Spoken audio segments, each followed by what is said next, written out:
कटक चौधरी बजार चंदन पड़िया प्राचीन सर्वबृहत आध्यात्मिक सांस्कृतिक अनुष्ठान द्वारा निखिल लोक हितकारी रामायण प्रचारणी सभा आयोजन हो जाइछि। आध्यात्मिक भावना और आध्यात्मिक विचार द्वारा जनसाधारण पाखरे सत्यर किछि वार्ता पहुंची पारिछि। एहाकु कटक जनसाधारण खूब उत्साह सहित देखा और शुणिबार दृश्य देखा मिली।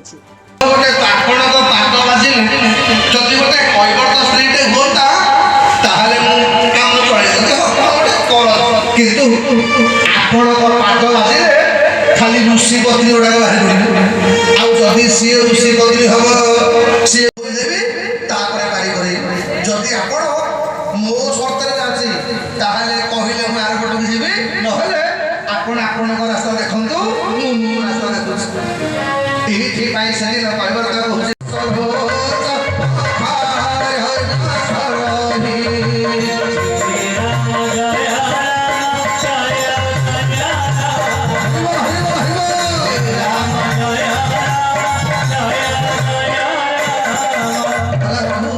जदि आपण मते पारी करबा को चाहछंती।